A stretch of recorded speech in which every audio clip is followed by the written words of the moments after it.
live. Hello, everybody. How are you doing? I am Dr. Alicia.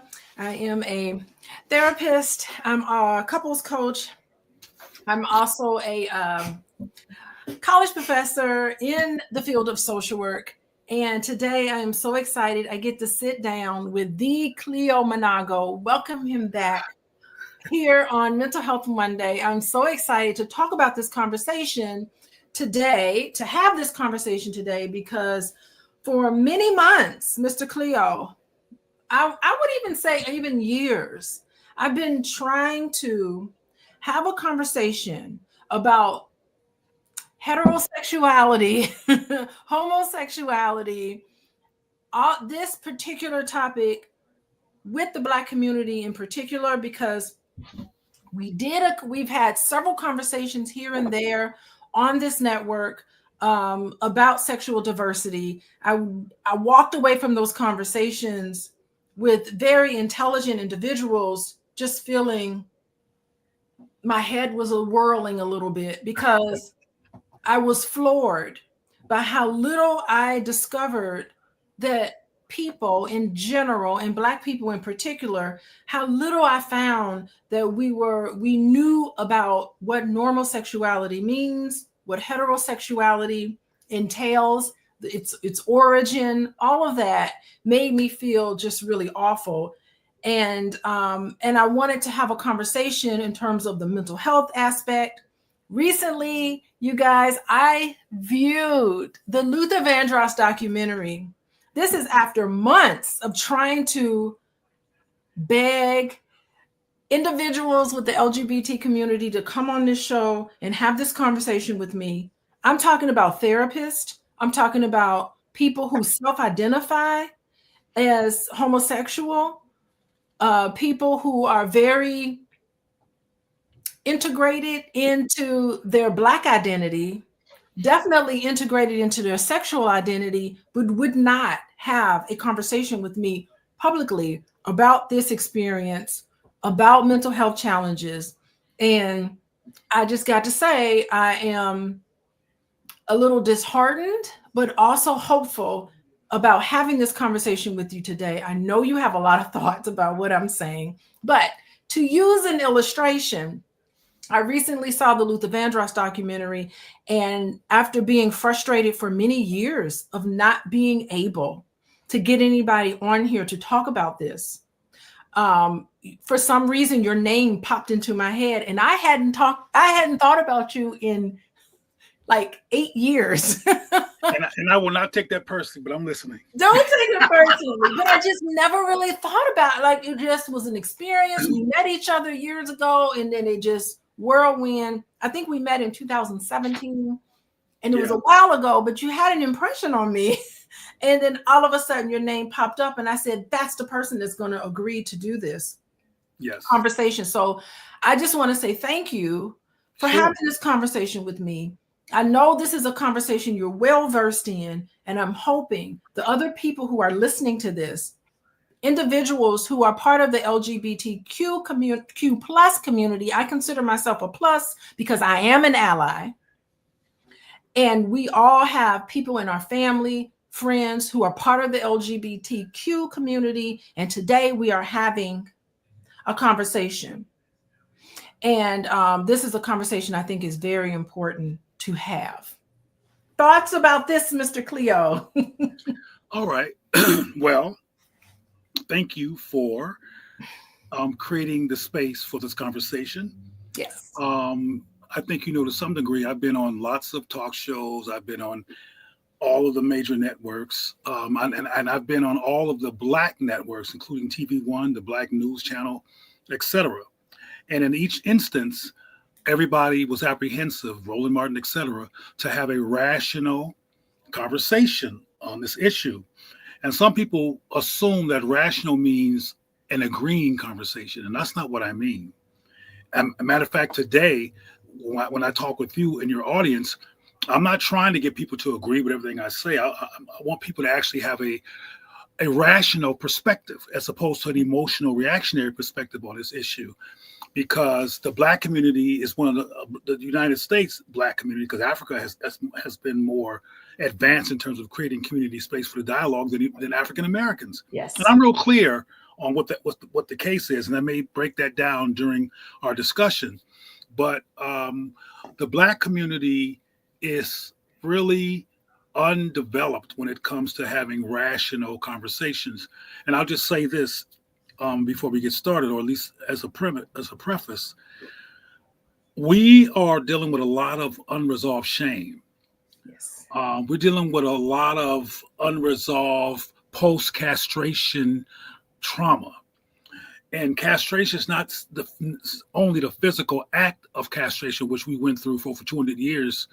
It's also the social castration. The murder of Trayvon Martin and all these people, that's contemporary castration, lynching, if you will, of Black men.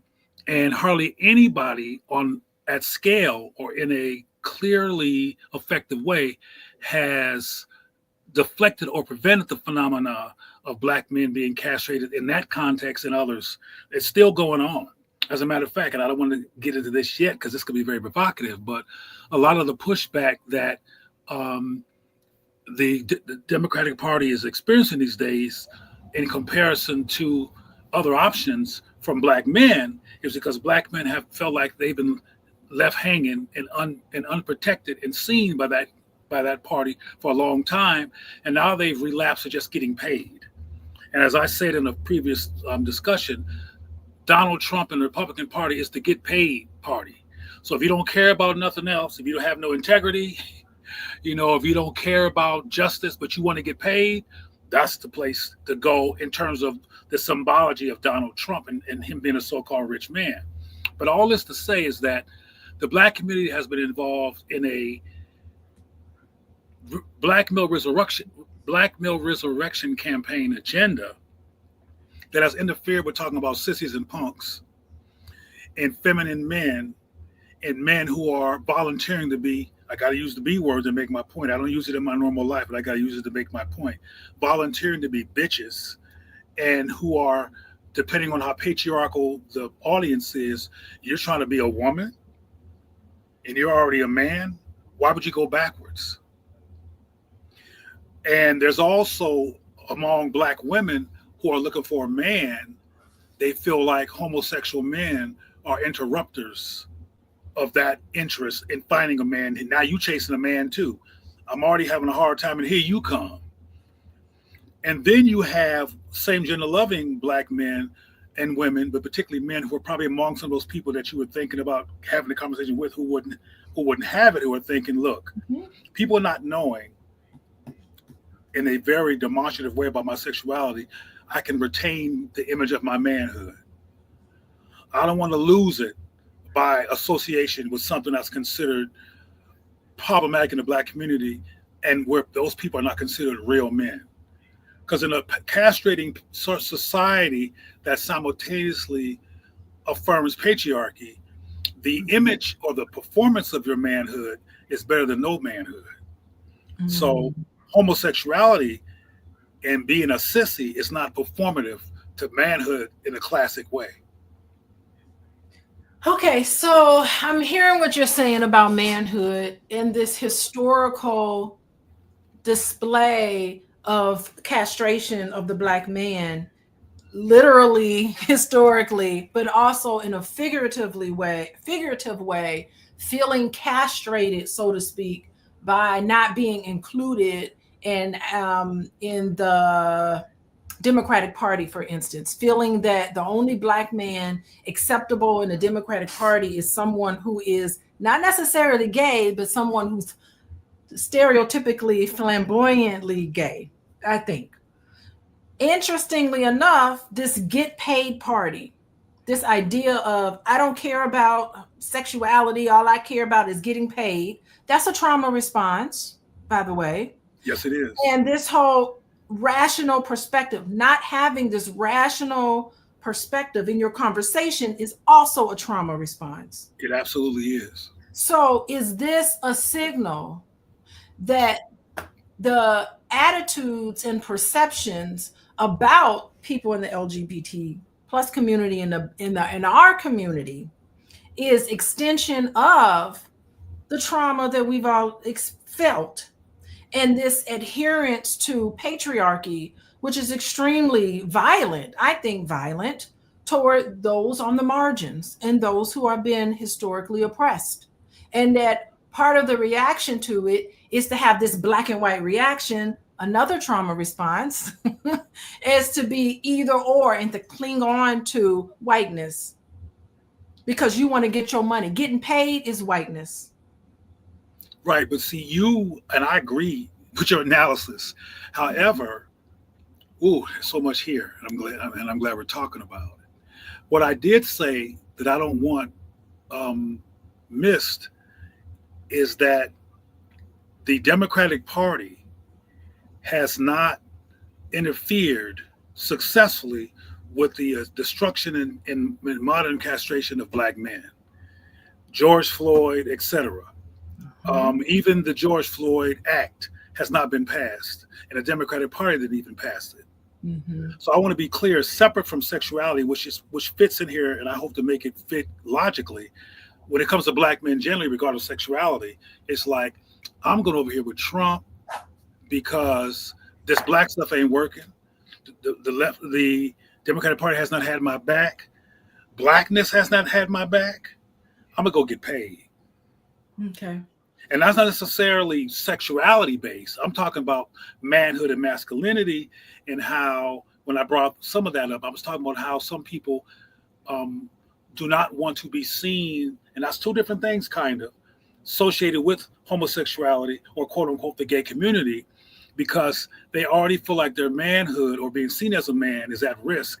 They don't want to step into, I'll give you an example that you were a witness to, though you may have had a different analysis. When during the HIV crisis, one of the most performative, manly men black men in the Western world got HIV. Yeah. That was Magic Johnson. Magic Johnson. Yeah, I remember the day. Yes. And you would think if you weren't as analytical as I am, because I wasn't surprised by the response, you would think that, okay, a bigger than life black man has a disease that he got, which means black people can get it. So now that we know that black people can get it, let's come together, let's commune, let's mobilize and resist this disease that we can get. That wasn't the response. The response was, oh no, a black man got the faggot disease. Oh no, our symbology of the black manhood that we need so desperately as a people has that faggot disease. Oh my God. So people repress the topic. People wanted to talk about the issue, because and we should have mobilized, but we did just the opposite because we were ashamed. And the shame. And that's why I mentioned that there is a desperate attempt among black people, particularly black men and women who want a man, if you will, to be certainly a certain type of man, to disassociate from this issue and this topic, because it's the ultimate failure of black manhood to be a quote unquote faggot. And you know what I'm talking about, Dr. Yes, I know, but the thing is that if you're comfortable with who and what you are and you don't live in that shame, then you're comfortable with everybody being who and what they are. Right. And I will tell you one thing, the George Floyd and all the other issues with racism, you have members of the LGBT community being on the forefront of protest against violence toward Black people. And to me, it's just like, where's our protection toward Black communities? We only supposed to protect Black straight communities, because if George Floyd was part of the LGBTQ community, we would ignore the whole thing. It's not fair. It's a double standard that we're going to support individuals just because of their sexuality. They're more deserving of airtime than the countless number of invisible members of the LGBT community on the receiving end of violence that gets mums the word. We don't even want to talk about it. We know the white people ain't going to talk about it, but then we ourselves don't want to talk about it. Right. But see, which is appropriate, because this is what intelligent people do. You're being rational.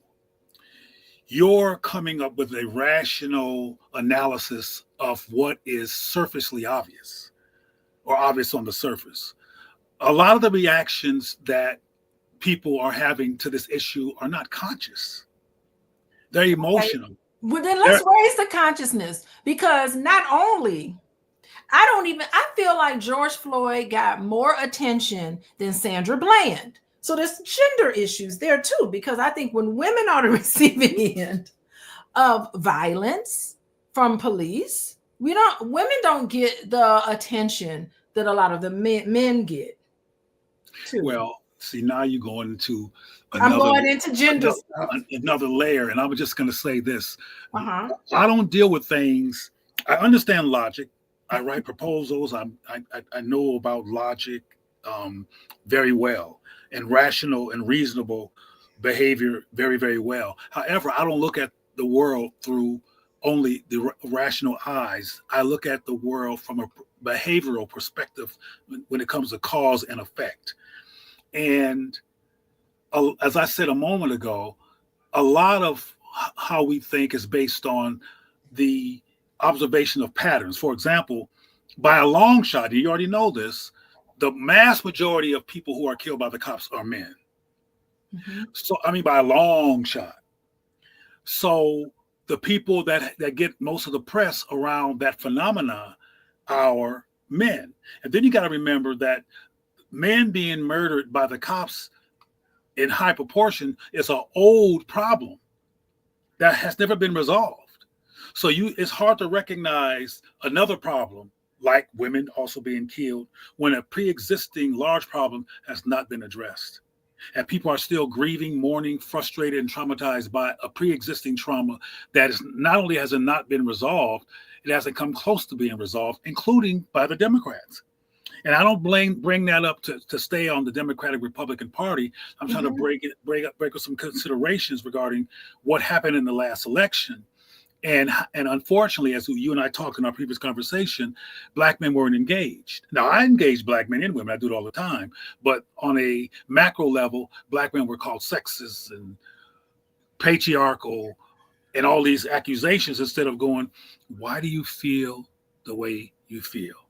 Mm-hmm. There's an event that occurred, and I still want to get back to the primary source, but I'm trying to create a anthropological and mental health and behavioral perspective on this whole thing. The Million Man March. You might remember that. Yes, I do remember the Million Man March. At the Million Man March, to make a long story short, there was a point in time during the event that the audience, that the stage was empty, and they were preparing for the next guest and moving microphones and stuff around, and there was this long quiet, and all of a sudden, literally 2 million Black men started sobbing. Yes. And I mean, you could hear it and see it. Snot, the whole thing. Even people watching. I knew actually, Boyce. I talked to him after the Million Man March back in the 90s, 95, 96. I'll never forget it. And he was like, even he was crying. Yeah. Watching it. But my point to you is that was the first and last time that occurred where a day was set aside specifically to acknowledge Black men and to do something for Black men. It had never happened before. Mm-hmm. And Black men are running around this society with grief and unresolved trauma. Yes. That again, in our last conversation, I talked to you about how after Dylan Roof shot 12 people and murdered 9. I was the keynote speaker at a Black mental health conference in St. Paul, and I asked the audience about the Dylan Roof thing. To make a long story short, the bottom line was that the children admitted to me that their parents did not invite them to talk about it, and the people that were the most emotional about it in terms of tears were the boys. Yes. Because Black boys have sat through Trayvon Martin and blah, blah, blah, blah, blah, blah, blah, blah, blah, blah, blah, blah. And nobody's inviting these boys in to say, well, how do you feel about this, baby? What's your perspective? And this was a mental health conference full of mental health professionals who brought their children. We're taught to be more assimilative and accommodationing and quote unquote successful in a white professional context than attentive to Black wounds. Okay, so you bring up a good point because because I have a background in social work, I study these things. I know how the shame is internalized among all individuals, especially marginalized groups. But if you are Black and gay, and we know as Black men, there's no outlet for being who you are. Even if you are part of the dominant sexuality, which is heterosexuality, is the norm, you still don't have a way to express yourself. But can you imagine being a Black gay man? I know you can more than imagine that. Being a Black gay man, you really feel alone and isolated, and having that shame. That these are the people that I think about when I come in contact with individuals who are homophobic in their speech, in their language, and making innuendos, and just dismissing and shaming people part of that community. I feel protective of this particular group because of my training and my understanding and my knowledge about the fact that mental health issues are so high among this population, suicide rates, being on the receiving end of violence. I'm keeping this in mind, and I feel like such an ally to protect these particular groups of people because they feel ashamed to talk about who and what they are, and the mental health ramifications of feeling like there's something wrong with you. And I just love to have individuals like yourself who identifies as a homosexual man as a way of, and how you present yourself and how you come across has got to be refreshing. It's refreshing for me. It's got to be refreshing and seen as you're a mentor, just in your presence alone about what it means to accept yourself. And that's the goal to anybody in this population. Whether other people accept you or not, that's not the key. The key is being able to accept who and what you are, no matter what anybody else thinks.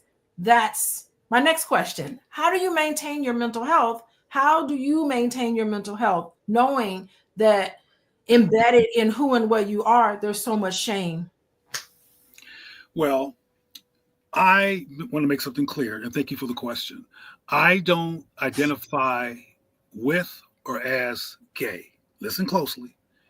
If you study me or if you do any kind of research on me, I identify as SGL, or same gender loving. Same gender loving. Okay. Right.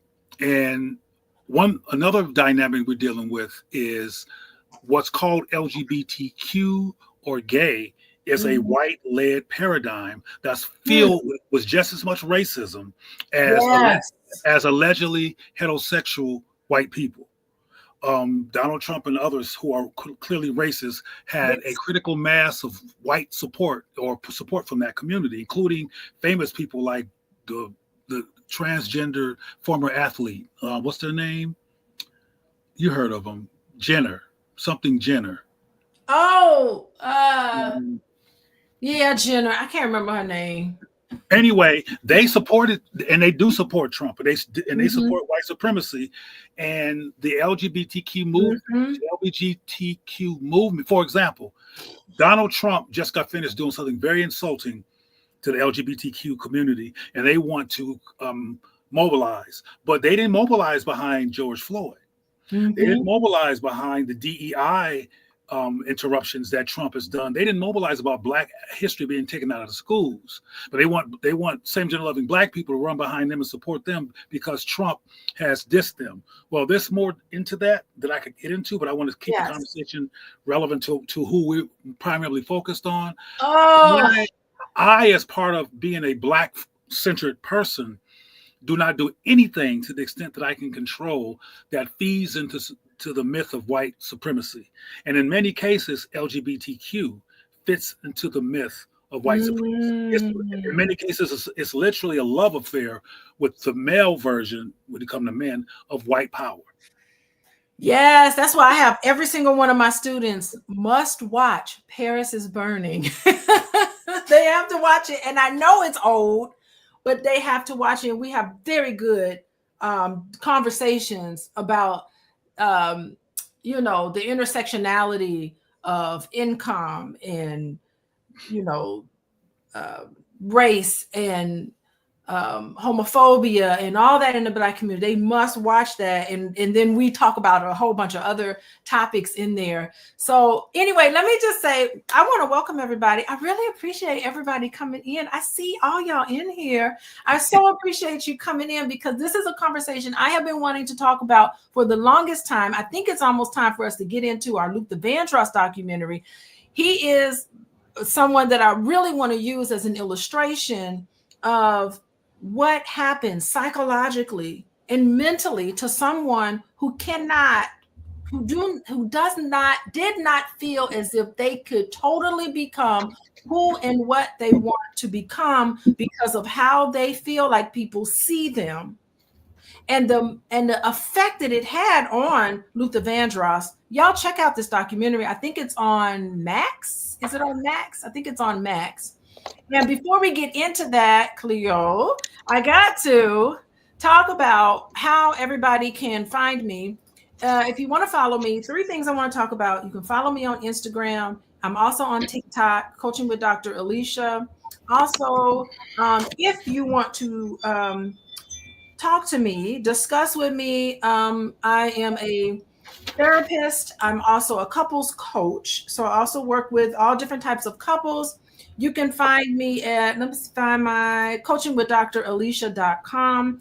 And thirdly, I want to let everybody know, if you want to know when I go live, please text the word love, LOVE, at 87948. And you get on this mailing list, and I'll send you information about healthy relationships. And by the way, just to even get into this topic, I was thinking about it today, Mr. Cleo, that how privileged am I where I can get online and talk about my marriage to my husband. We are a heterosexual couple, and I can talk about this freely. But there are individuals who because they have a different sexual identity, feel like they can't get online and have conversations about openly loving another person. And so I just was struck by that today, where to me, it just doesn't seem right. And this is my logical mind. It doesn't seem right that there's so many individuals that I have invited on here today to have this conversation that feels uncomfortable. I'd rather talk about Black issues. I don't want to talk about sexuality when I have the freedom, the privilege of being able to openly show the love that I have to my husband. And it's supposed to be okay because we're heterosexual, and that's okay. The Bible says it's okay. God says it's okay. When actually, if you I looked up this conversations about it this morning, and that the majority of Christians are in favor of same-sex marriages. So it's a really interesting dichotomy about what the Bible is supposed to say versus what it is in reality, it being okay. What do you have to say about that? That would be my next question to you. I'm always wondering about how religion plays a part in some of this. And, as a therapist, I know there's other therapists who do this conversion therapy, which, by the way, I kind of feel like any therapist who participates in any type of conversion therapy not only needs their license taken away, I think they need to serve criminal. They need to be put in prison, but that's another conversation. Talk about religion and sexuality before I get into Luther Vandross, but can you talk about religion in the Black community and this issue of homosexuality? Ooh, okay. There's so much I can say. Religion, and you ask, so I might offend people, which is not my intention, but you asked the question, so I'm going to answer it. White Jesus-faced religion has been one of the most successful weapons of mass destruction white supremacy has ever created. Yes. It's a cesspool of hypocrisy and mythology, and all kinds of stuff. but it's what we were allowed to have. During the enslavement period, the direct chattel enslavement period, we couldn't read or write or do anything legally or learn, but we could have a Bible. And they realized that the white Jesus myth and us thinking that Jesus and God is white and praying to whiteness as the divine focus of getting to heaven and everything would keep us submissive, and it's worked. It also keeps us distracted from our knowing about how powerful we are as Black human beings in our own spiritual path. It's worked. And of course, when you pour the homosexuality into it, stuff like that, that's a good excuse for people to be reactionary to homosexuality. And I use the word excuse because, as you know, the church is full of so-called adulterers. It's full of so-called people who are full of people that could be called gluttons because it's a diabetes problem throughout the church in terms of weight. There's all kinds of people that the Bible says is wrong that does not get a lot of attention compared to homosexuality. So it's an excuse because the church have more homosexuals in ancient Greece. The choir director. We know in the Black community, the choir minister. Director be up there just as flaming. The minister. Why ain't nobody talking about it? The ministry. Thank you. The minister. One thing that I want to say, I don't mean to embarrass Boyce by saying this, but I have to make the point. Mm-hmm. Boyce has never been somebody, even in his earlier evolving days, who have focused on homosexuality. You know, it's never been an obsession of his. Mm-hmm. The people that are obsessed over it, including some of the people that you are talking about, they're obsessing over it because they have a personal challenge with it. Okay. And that personal challenge could be their own personal fear of their own desires. And there's a lot of unresolved rape and sexual abuse in our community.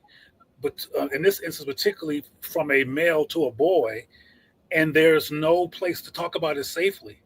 So they act out their anti-homosexual revenge through being so-called homophobic. And I say all the time that I think the word homophobic, particularly in the Black community context, is problematic.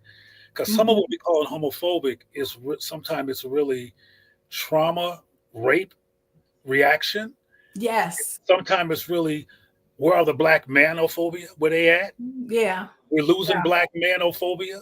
Mm-hmm. Sometimes it's femophobia because men are stepping up. And so when it comes to Black people, that word is problematic because that's why I don't identify personally with gay and that whole paradigm personally, because it's limiting when it comes to the Black experience. The Black experience is too nuanced. Typically, when a white person's being so-called homophobic, being anti-homosexual is simply what they're reacting to. And our community is we're reacting to a whole bunch of other stuff, and sometimes that word does not fit. There's another phenomenon, and I met Luther Vandross and actually spoke with him. So this is not just hypothetical. There are some living, well-known same-gender loving people who we all know are same-gender loving, who are female and male, who are famous, who do not identify. They'll show up at the Oscars with their significant other. I'm talking about Black people now, Dr. Alicia, to make my point. They do not identify with or as LGBTQ because they see it as culturally dissonant. They see LGBTQ in their right as a white-led, white-acculturated paradigm that they don't resonate with. They need to find and discover something that's considered of who they are as Black people that also speaks to their sexuality, which is what SGL does. SGO, same gender loving.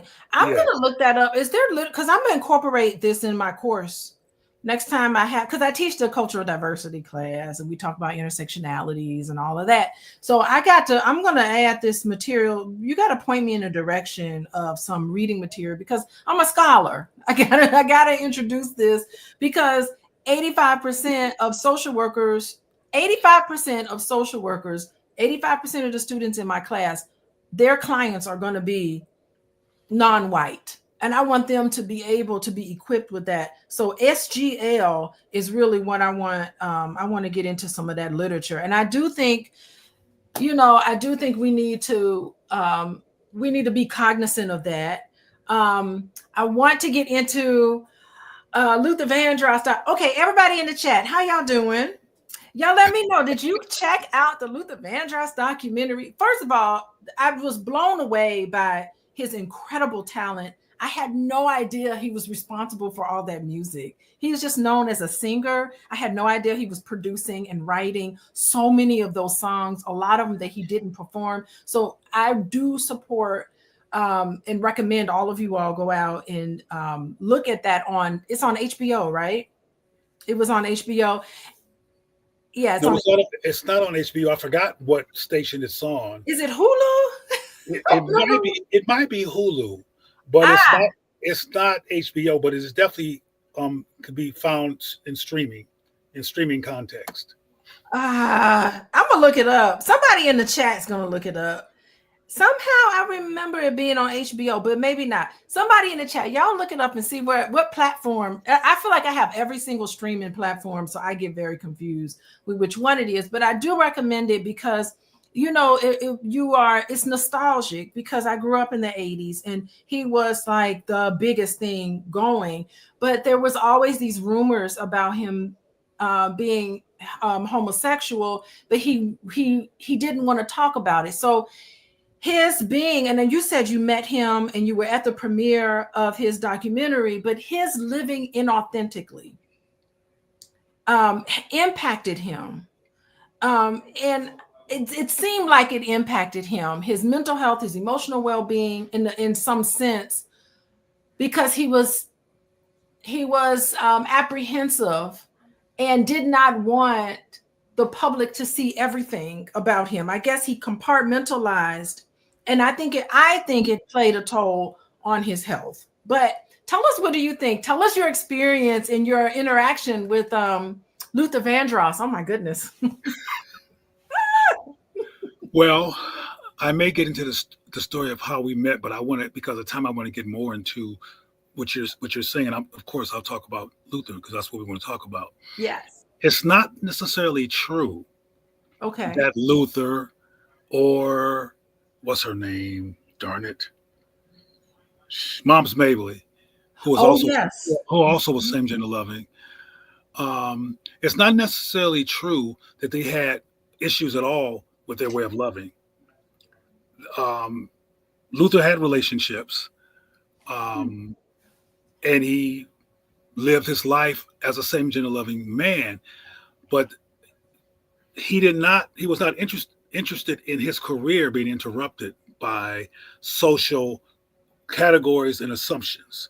I mean, if he wrote a song called "Since I Lost My Baby Leroy," it wouldn't have been as big of a hit as it was.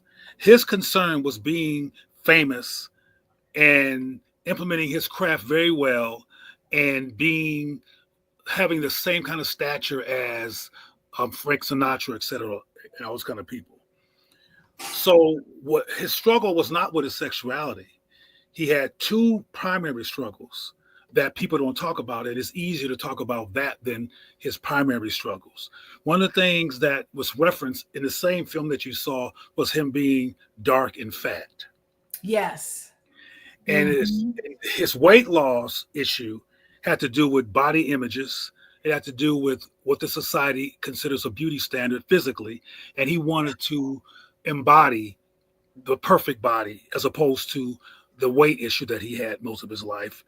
And he also rarely dated, if ever. I never saw him with anybody who was darker than him or as dark as he was, because he had issues with that he had internalized because of how he was mistreated for being both a dark-skinned man and being overweight. So what killed him, to be specific, was the consequences of the weight yo-yo, trying to combat diabetes and not being real good at resolving his food addiction.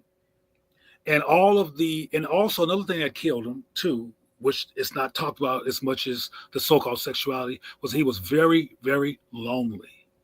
If you listen to his songs, half of them were about any love. If Yes. I lost my baby. Yes. My house is not a home, which means ain't nobody here but a chair. A chair is still a chair, etc. But there's nobody sitting there.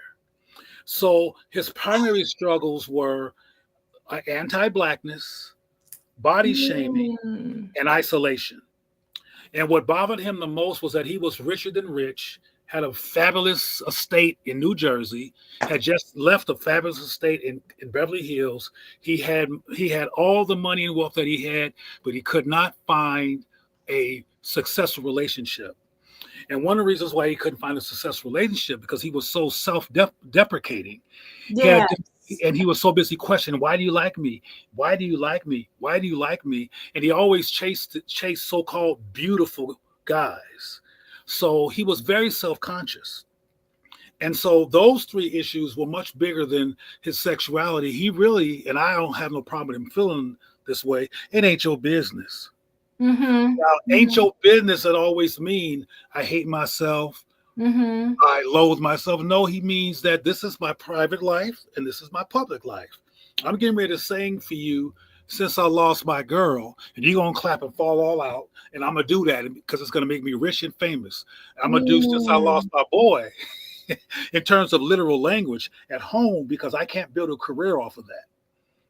I always wonder, though, to some extent, singing songs about Since I Lost My Girl, in doing that, is it a repression? No. He had to repress a certain part. Like I saw It's from like the acting. documentary that, It's like acting. But it just seemed like it's such an act that it's repress. And what I know and understand about addiction, and he had a food addiction. What I know about addiction comes from disconnection. This addiction is disconnection. The cure for addiction for many people has to do with connecting. So there was some sort of cutoff that he had with himself. And I didn't realize him not really fitting in, his being dark, his being heavy, and his sexuality made him not fit in many, many places. So some of that could work toward him just really feeling disconnected. And if he had one of the three was good, if he was lighter complected, maybe the other two wouldn't have had such a difficult time. Maybe if his weight was under control and he didn't have this food addiction, perhaps his color and his sexuality, he would be able to overcome that. But to have all three of that together, seems like it's so much. I'm not going to say no names, but you're going to know who this person is, and you probably are going to figure it out. But don't ask me because I don't know. I'm going to ask you. I'm not into outing people. But there's this woman, still famous, still well known, who people whisper about. They assume because sometimes they could be particularly masculine, and they've done some roles where they were very masculine, and they did them very, very well. People assume that they're same gender loving, and they're correct. They are same gender loving, and they've brought their partner with them, their female partner with them to the red carpet and blah blah blah. But they don't introduce them as their partner and all that kind of stuff. And they're fine. I mean, I've talked to this person. They're not tripping. They're not mad. Matter of fact, they're glad to get into the bosom of their own space, into the sanctuary of their own life, and being with their partner in the basking in their beautiful home or homes in this case, and living their life to the largest extent in their own private space. They don't need to be on TV with their business. And they also know that if they did come out, though Ray Charles could see what's going on, and Stevie Wonder, if they did come out, they may lose some of their audience, and it's not worth it. And they're not repressed. Trust me, this person's a confident. There is no repression. They are not repressed, but they're not getting ready to get on stage. As a matter of fact, the same person who people, if they Google, they'll probably find this.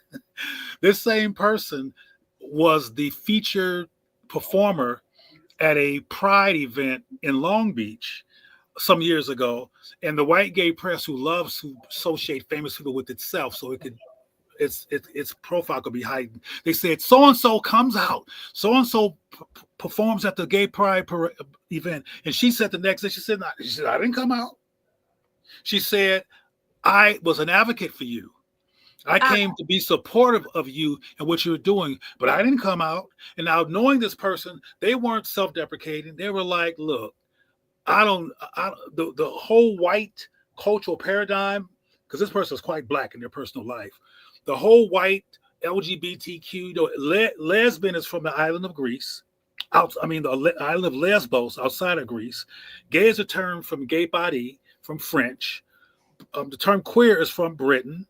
The whole thing is white. The whole paradigm, the whole ethos is white. And the representation typically is white and racist. So there's people who do not want to, who are black, who are not trying to be caught.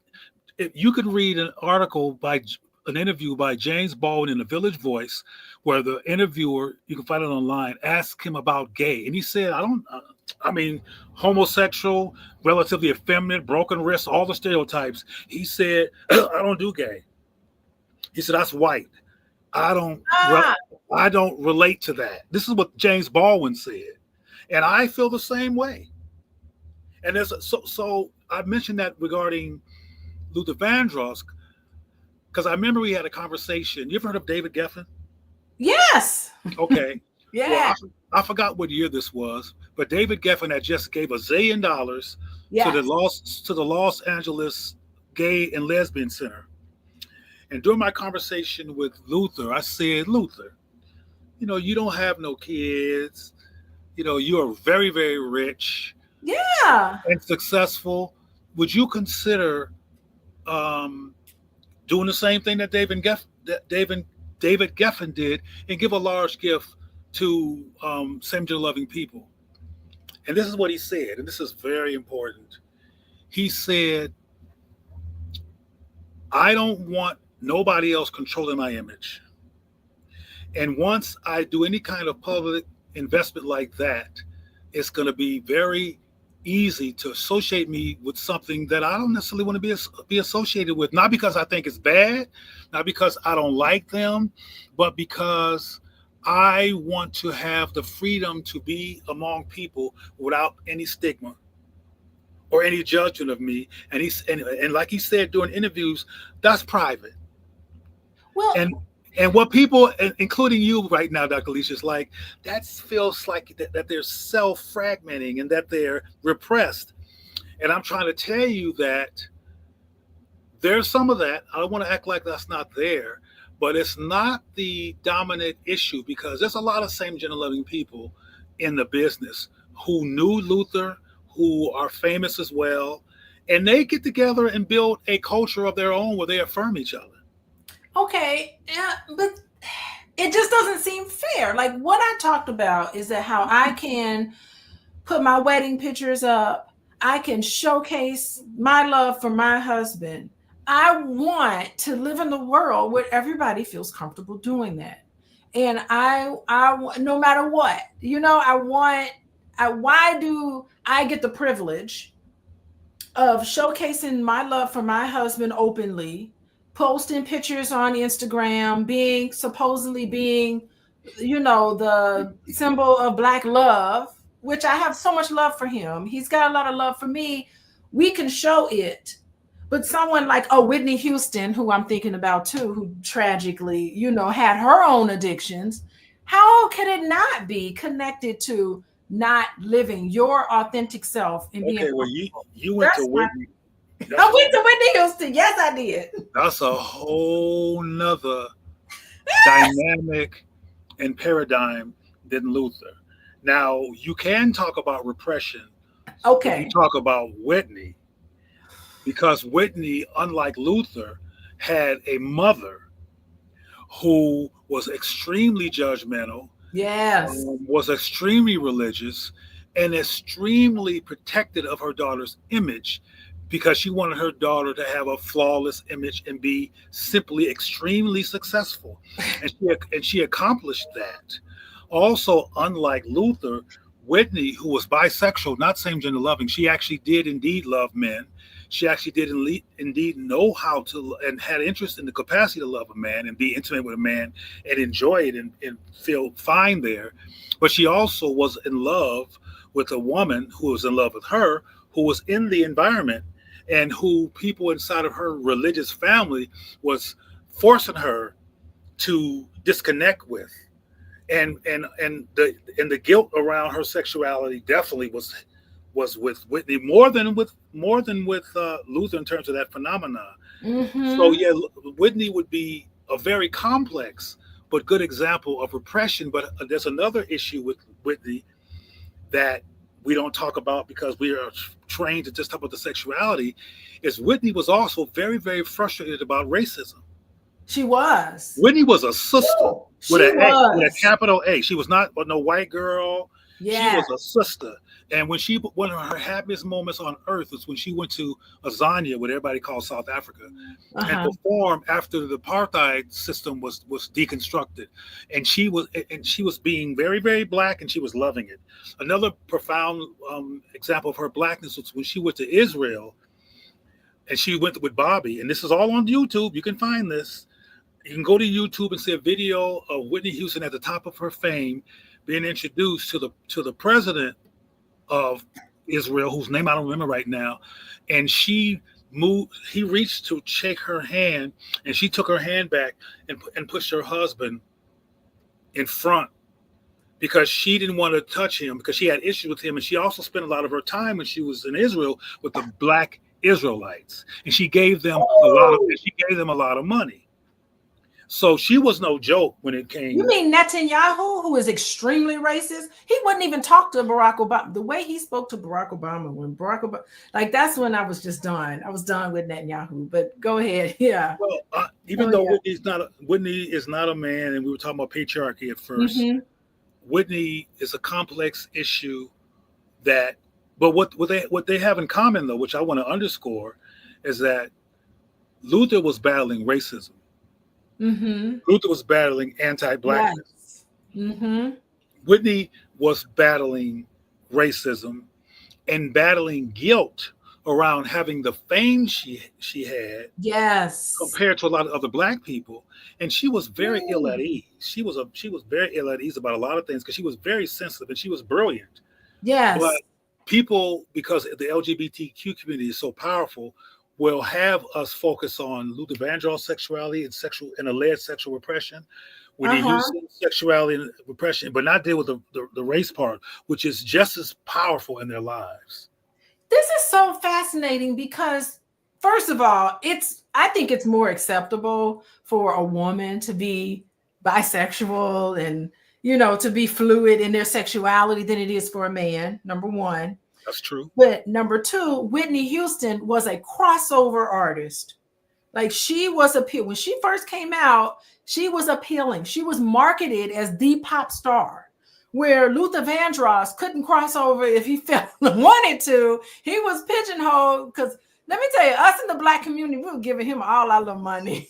We were buying them records. We were going to his concert. We were doing all sorts of wonderful things.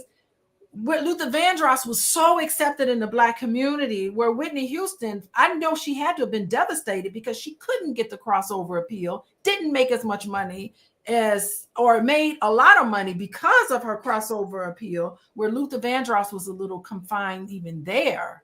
That's really interesting. I never thought about that before. But Whitney was answered in some regards, particularly aesthetically, was the antithesis of Luther Vandross. Luther Vandross was a large, dark-skinned person.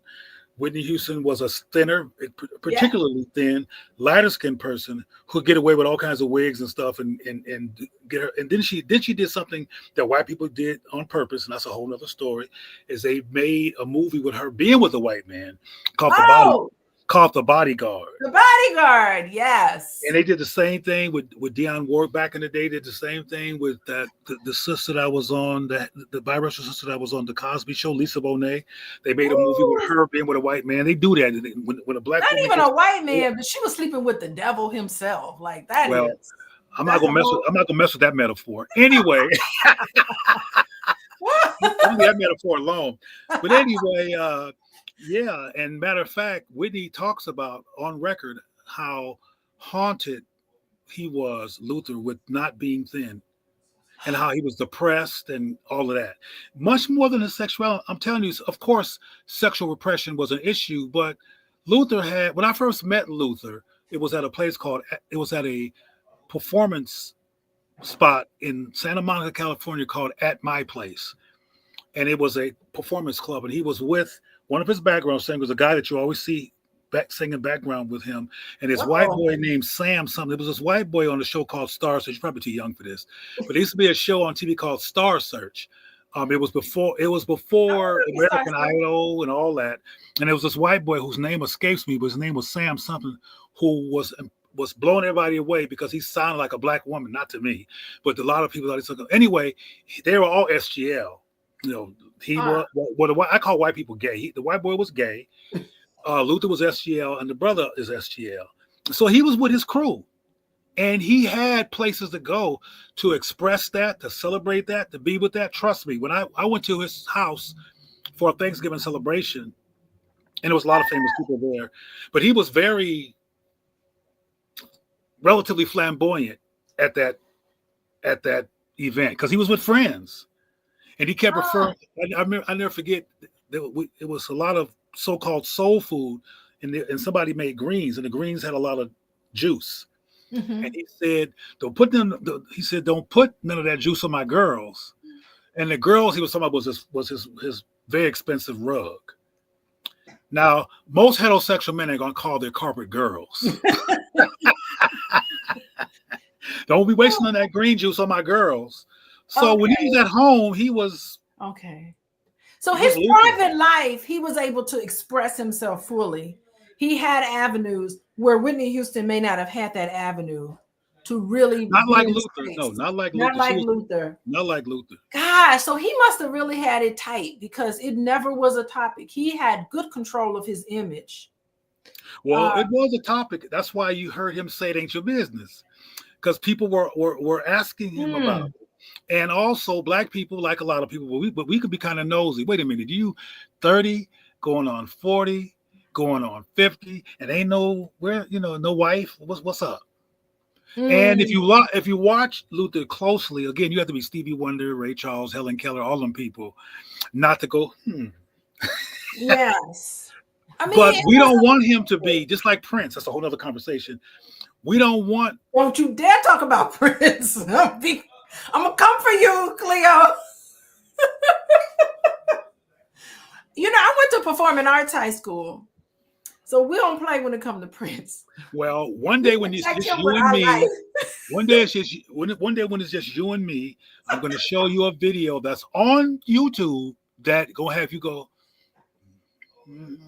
That's all I'm gonna say. But anyway, the point I'm trying to make is that a lot of people who are bisexual or same gender loving, who are black, particularly these days, are not struggling as much. One of the things I want to also talk to you about, based on some of your earlier comments, these days, and you already know this as well, there's a lot of people who are out. I'm talking about black people. There's a lot more black people who are out. There's a lot more black people who are in movies, videos, TV, protests, who are out as who they are. However, the paradigm that they tend to replicate is the white paradigm, because they think there is no black option and no black choice. For example, the majority of the high profile same gender loving black people in media, almost all of them have white partners. Don Lemon, white partner. Wanda Sykes, white partner. That guy that starred in Pose, I forgot his name, but you've heard of him. Mm-hmm. Yeah. White partner. These are not coincidences. Like I've always said, there's no such thing as an accidental pattern. When it's a pattern, it's not an accident. And a lot of black people really want to be more black affirming about what they do, and LGBT doesn't fit into it. Okay, so as we wrap up, I've got to go. We've got to end. I just want to thank you for coming on for real. And I hope that people on the receiving end of our discussion today could feel a little better about who and what they are. That money is not going to melt away your problems. That you have to be affirming. And you could be same gender loving, opposite other gender loving, and still feel comfortable with who and what you are. And when I hear comments, when I listen to comments and I hear people make even statements in the chat, I see y'all in the chat. Don't think I don't see y'all in the chat. It just infuriates me because I would hate. I just feel like putting hatred and telling somebody that their way of living is not acceptable is, number one, none of their business. Number two, it is increasing the shame. We have a lot of things for us to deal with. And I do not think in order for someone to feel like that they are Black, that they have to shut down part of who and what they are. And I think that we all need to become allies. This is how I feel because of all of the issues. Even people who aren't, you're well developed in your identity, but I know that there's people out there questioning who and what they are, feeling shamed about it, wishing they could be someone different, thinking about ending their life because they are not part of this norm that everybody has. So as we close up today, what advice do you have for people? What advice do you have? Well, you just did it again. You provoked me with a comment about the suicide, and I'm gonna be real quick Yes. because there's not a lot of time to get into that now. But a lot of the suicides, and I know some of this from personal therapeutic work and being involved in behavioral work with Black people, some of these suicides are not necessarily because of so-called homophobia. Some of these suicides are because of a lack of community, Mm-hmm. isolation, Yes.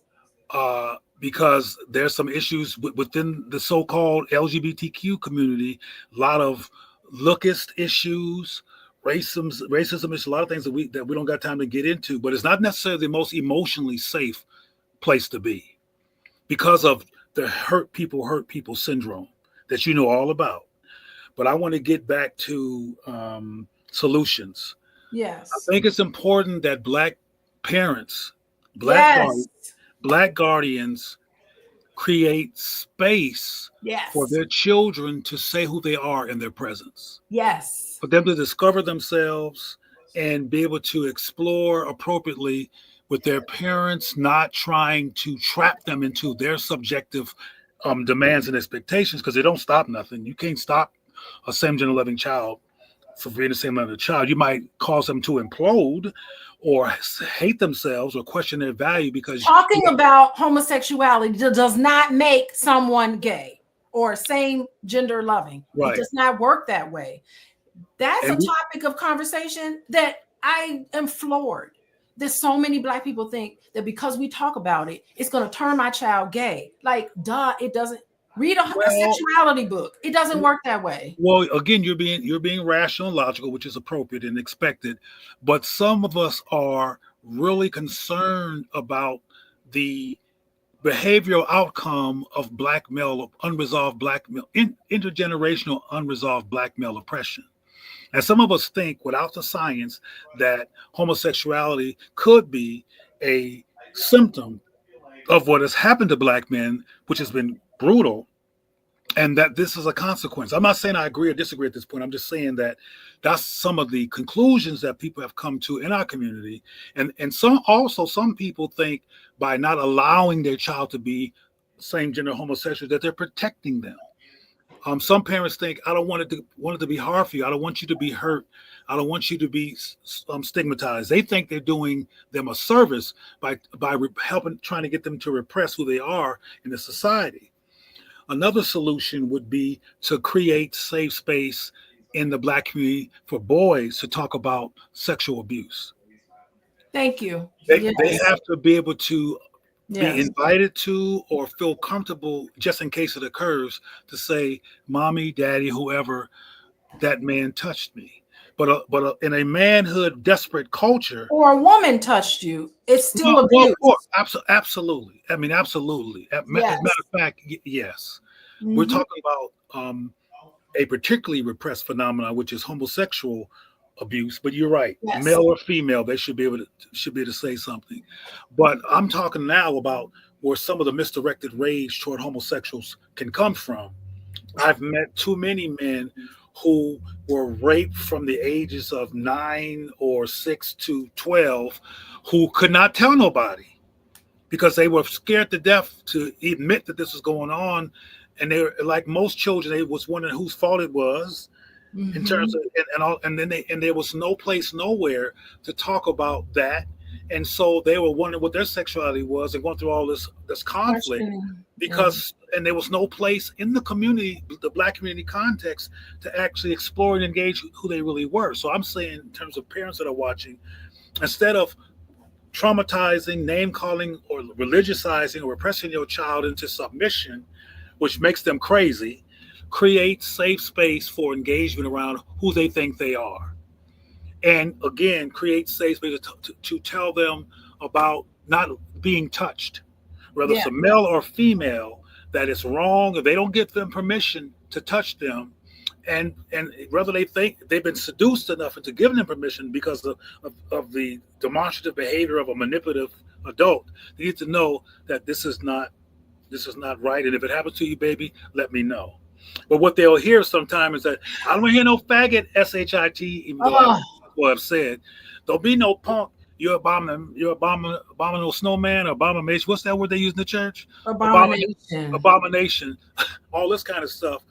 And it's always ironic when I hear that people do that, because like you and I kind of said earlier, the church is full of homosexuals.